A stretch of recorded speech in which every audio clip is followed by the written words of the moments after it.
नमस्कार दोस्तों, एडिल civil services classes में आप सबका स्वागत है। फ्रेंड्स, आज हम लोग अपनी इस लेक्चर में करंट अफेयर्स के वैसे टॉपिक पर डिस्कशन करेंगे जो कि आने वाले एग्ज़ाम्स यूपीएससी और यूपीपीसीएस दोनों के लिए काफ़ी इम्पोर्टेंट है। तो वैसे टॉपिक जनरली हमारे पास अभी 15 हैं जो काफ़ी इम्पोर्टेंट हैं। आप जहाँ कहीं से भी नोट्स तैयार कर सकते हैं, इसका कीजिएगा और इस टॉपिक को विशेष रूप से आप तैयार कर लीजिएगा, क्योंकि इससे क्वेश्चन जो है, जो भी मैं टॉपिक कराऊंगा उससे जो है क्वेश्चन आने की काफ़ी संभावना है। ठीक है, और मैं यह भी बताऊंगा कि ये टॉपिक क्यों ज़्यादा इम्पोर्टेंट है। ठीक है, तो हमारा पहला है question topic Mudumalai national park. और ये मुदुमलाई नेशनल पार्क जो है ये तमिलनाडु में अवस्थित है। और जो ऑस्कर इस बार जो मूवी जीती थी शॉर्ट डॉक्यूमेंट्री वाली, जो एलिफेंट्स पे आधारित थी, तो वो मुदुमलाई नेशनल पार्क पे ही आधारित थी। तो वहाँ से ये इम्पोर्टेंट टॉपिक बन जाता है हमारा। तो ये टॉपिक आप याद कर लीजिएगा। मुदुमलाई से संबंधित जो भी इन्फॉर्मेशन आपके पास है, जिससे मैगजीन से या फिर जहाँ कहीं से भी आप पढ़ते हो, तो इसे इन्फॉर्मेशन जो है आप ज़्यादा डिटेल से देखिएगा। ऑस्कर अवार्ड इस बार इंडिया में 2 ऑस्कर अवार्ड जीते गए अलग अलग क्षेत्रों में। तो ये ऑस्कर अवार्ड से संबंधित क्वेश्चन पूछे जा सकते हैं। इसके इतिहास से संबंधित, कब स्टार्ट हुआ, कहाँ पे ये दिया जाता है, और भारत ने अब तक का कितने ऑस्कर अवार्ड जो है जीते हैं। ठीक है, तीसरा हमारा टॉपिक है तुर्की की सीमा और महत्वपूर्ण लोकेशंस। फ्रेंड्स, से तुर्की में भूकंप आया था और भारत के द्वारा सहायता यहाँ पर पहुँचाई गई थी। तो तुर्की में जो भूकंप आया था वो काफ़ी विध्वंसक था, तो उससे तुर्की का लोकेशन काफ़ी इम्पोर्टेंट हो जाता है। उसके बाउंड्री किन किन देशों से लगती है। और दूसरी बात यह है कि इसके महत्वपूर्ण जो क्षेत्र जो कि भूकंप से प्रभावित थे, तो वहाँ से लोकेशन से जो है क्वेश्चन बन सकता है। कुछ ऐसे शहरों के नाम जो है यूपीएससी के द्वारा या फिर किसी एग्ज़ाम में, यूपी के एग्ज़ाम में पूछा जा सकता है कि यह लोकेशन जो है किस देश में अवस्थित है। ठीक है, तो यह भी काफ़ी इम्पोर्टेंट है। चौथा जो है टॉपिक यूक्रेन की सीमा और काला सागर। यूक्रेन की सीमा जो है किन किन देशों से लगती है, काफ़ी इंपॉर्टेंट है, क्योंकि रशिया यूक्रेन का वार का 1 साल से भी अधिक समय हो गया। तो ये पिछले बार इससे क्वेश्चन नहीं बने थे, तो मेरे ख्याल से इस बार क्वेश्चन बनने की पूरी संभावना है। और काला सागर से तो यूपीएससी बहुत बार क्वेश्चन पूछ चुका है, एक बार फिर से इससे संभावना जो है बन सकती है। तो आप जो भी बाउंड्री जो है जितने देशों की लगती है काला सागर से, उनका जो है देशों का नाम जो है याद कर लीजिएगा। इसके बाद जो फिफ्थ हमारा टॉपिक है वो है 5G तकनीक के उपयोग। 5G तकनीक जो है काफ़ी सुर्खियों में थी। इसके एप्लीकेशन से संबंधित बहुत सारे जो है क्वेश्चन पूछे जा सकते हैं, स्पेशली यूपीएससी के एग्ज़ाम में। ठीक है, इसके बाद नेक्स्ट जो है निर्वाचन आयोग और मुख्य निर्वाचन आयुक्त थे।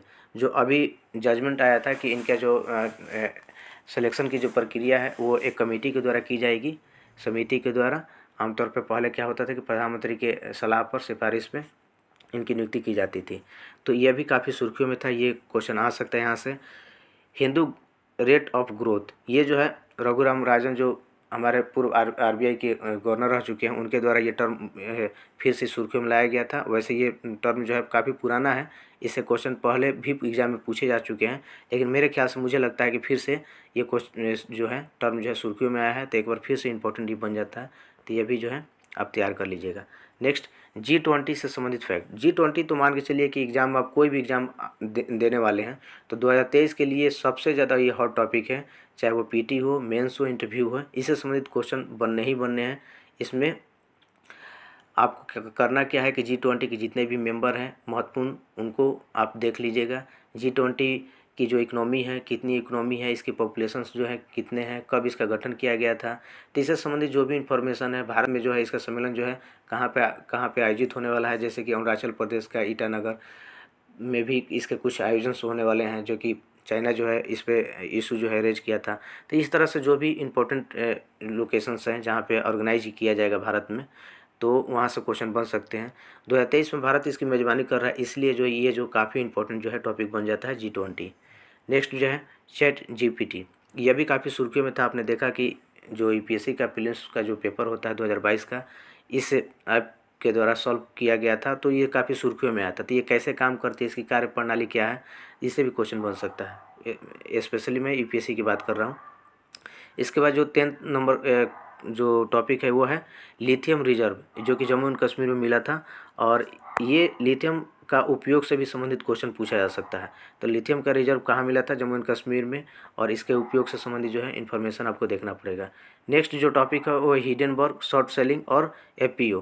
हिडेनबर्ग जो काफ़ी सुर्खियों में था, यूएसए का एक मान के चलिए कि ये फार्मा कंपनी है जो कि शेयर मार्केट से संबंधित चीज़ों को निगरानी करती है और उनमें करप्शन के संबंधित जो मामले हो सकते हैं उनके इशू को उठाती है, जैसे कि इसने अडानी के मामले में उठाया था।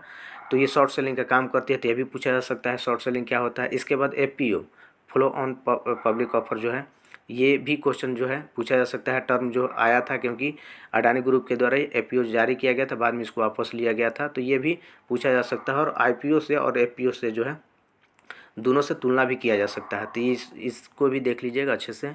नेक्स्ट, बैंक के फेल होने के कारण और यूएसए बैंक का भारत पे, और जैसे कि दो बैंक जो है अमेरिका के सिलिकॉन वैली वाली जो बैंक था और एक और बैंक थी जिसके फेल होने की खबरें आई थी। और तो इससे क्वेश्चन ये बन सकता है कि बैंक जो है कब फेल होता है, कब उसको फेल माना जाए, तो यहाँ से कंसेप्ट आपके क्लियर होना चाहिए। दूसरी बात यह है कि अगर यूएसए में कोई बैंक जो है फेल होता है तो भारत की इकोनॉमी पर क्या उसका असर हो सकता है, यहाँ से भी क्वेश्चन जो है इंटरलिंक करके पूछा जा सकता है। तीसरा जो टॉपिक है वह संयुक्त संसदीय समिति यानी कि जेपीसी। जैसा कि अभी अडानी के मामले में विपक्ष के द्वारा लगातार जो है मांग ये उठाई जा रही है, सरकार के समक्ष ये मांग जो है सदन में उठाई भी जा रही है कि जेपीसी का गठन किया जाए और मामले को जो है अडानी वाले मामले को जो है जांच कराई जाए। तो जेपीसी के गठन कैसे होता है, इसमें कौन कौन से मेंबर शामिल होते हैं, कब कब ये बनी है, इससे संबंधित जो भी इन्फॉर्मेशन है आप अच्छे से तैयार कीजिएगा, इसके कार्य कैसे होते हैं। नेक्स्ट, जनप्रतिनिधित्व अधिनियम 1951। जनप्रतिनिधित्व अधिनियम तो सुर्खियों में रहता ही है, लेकिन इस बार ज़्यादा ही सुर्खियों में क्योंकि इसी अधिनियम के तहत 1951 के तहत जो कांग्रेस के पूर्व अध्यक्ष राहुल गांधी हैं उनकी सदस्यता चली गई है, तो ये इम्पोर्टेंट बन जाता है। और दूसरा ये है कि संसद सदस्यता जो है समाप्त कैसे होती है, तो ये 3 तरह से होती है, आपको मालूम ही है। तो जो भी जितने भी तरीके से होती है उसको आप देख लीजिएगा। ये लाभ का पद अगर हो गया, फिर इसके बाद जैसे जनप्रतिनिधित्व अधिनियम ये तो शामिल है ही, इसके बाद जो है दल बदल अधिनियम में भी संसद की सदस्यता जा सकती है। तो ऐसे जो भी कारण बन सकते हैं तो उनको देखना जरूरी बन जाता है हमारे लिए। इसके बाद ओपन स्काई ट्रीटी जो है यह भी सुर्खियों में था क्योंकि इसे जैसे ही कि रूस जो है और यूएसए दोनों बाहर आ चुके हैं, इंडिया कभी इसका मेंबर था ही नहीं।